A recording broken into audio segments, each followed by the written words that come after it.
Just take a look at the difference from here. Just look. Not only does the other one, the second one, I mean, look a lot more refined, but it also look just a lot better in general. And so, I've been suggested to make some tutorial videos for a while now. I was not all that fine with it because I believe that there is so much better YouTube channels explaining this, especially with Sticknodes. And I thought that I might not have anything to add to the table anymore. But then I realized maybe I do have still something. Because I have been a lot more interested in... I've been a lot more interested in the writing department of all things. And the story has been a lot more bigger focus with, especially the present time, because my Wattpad account has been a lot more busier than my YouTube account has been. And I don't see it as a problem, because I just have not been all that interested in animating for a while, but now my interest has peaked quite a bit. And I'd like to do something again, but so mixing with some of my new, let's say, secrets that I have gathered throughout my time as writer. And how can I incorporate them to the animation itself to make it look a lot more cinematic and just better. So let's get the prison break sequence from the Incoming Heroes of Inamoto episode. It is something that is not visually all that impressive, especially when it's not driven by action spectacle or anything like that, which is something Sticknodes users have been known for. But fear not, because I have something more that can also make more of a passive scene look really good and add its own sort of tension to it.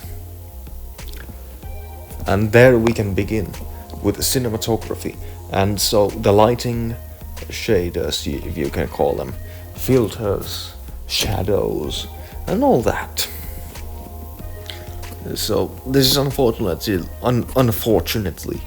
Sticknodes Pro exclusive, so I'm sorry if you don't have the Pro version. That's just unfortunate that Ralph managed to add a paywall, but no can do, we're not him anymore. But so, if you're still watching this, I will now shed some light how I think a shoot scene with Sticknodes should be crafted, if it's going to have lighting with it. The first of my example would be this shot. Take a look at Matches and compare him to Desmond. So Matches is colorful, he's completely visible in this picture, but then Desmond. The only feature that you can really tell apart is his eye that he has lost. And this is despite this prison break scene being scene dedicated for Desmond. It is pretty much all of the other characters around him exploring and testing him, who he actually is, who his real identity is, what he wants. And this shot, I think, perfectly encapsulates that. Desmond is a black blank slate that no one really knows nothing about yet, other than just, he has lost his right eye. Interesting. But so, it can be used also for symbolism, as you can see, as I prove it to you. But just with having the lightings and of the shadow effects, they can make the shot look a lot more better. You can also tell something to your audience through that.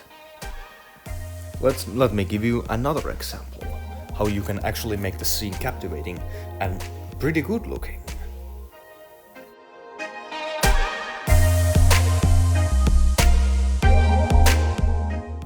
This one is not strongly about symbolism, although it has something. Where Desmond was the sort of mystery character who was hidden in darkness. This time it's Mera. And it's a secret for a while, for a short period of time. What has happened to Mera and why is she like this? Not spoilers, okay. And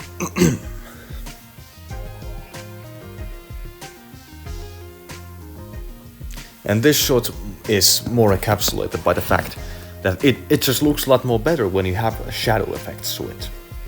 And I will soon show you a pic how I arranged this shot. Also, after this, I'm going to give you one example how to use symbolism and these lightings effectively.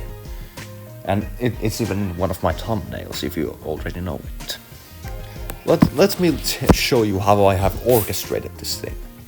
So, use shadow effects, turn whatever object it is, press the tint button and then change it to pitch black. Then 100% the tint. Then opacity is somewhere like 30, 40, depends on the situation. And then use glow and also that into pitch black. This also works for lighting as well. So by this philosophy, you have pretty much gathered the knowledge how to create more cinematic shots. Okay, let me give you the third example.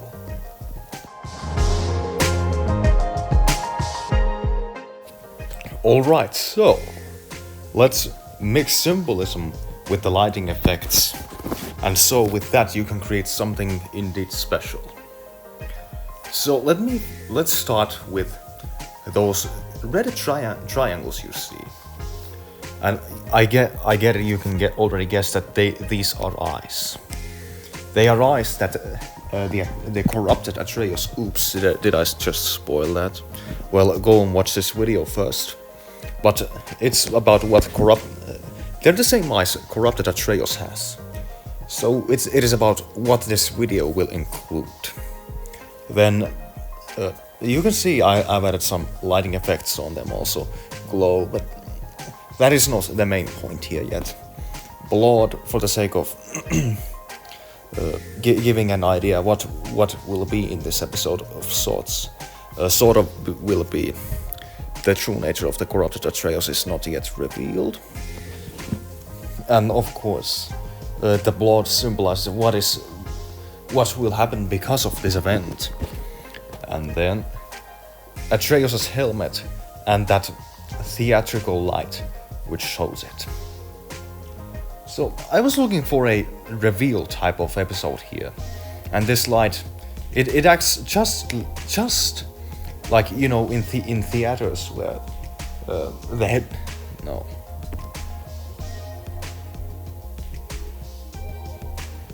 When the actors are revealed and with this similar type of light. I thought that this could be used as, alright, this episode will show you the fate of someone. And so it acts somewhat as a reveal. Not only I think it looks very fitting towards the dark background, but also because it highlights the most important thing in this picture, Atreus' helmet, because this episode is all about Atreus. But so, having these examples aside, how you can create lighting, use lighting, how you can use it effectively to create a better shot, how you can use it for symbolism, I thank you for your time and say goodbye. Until next time.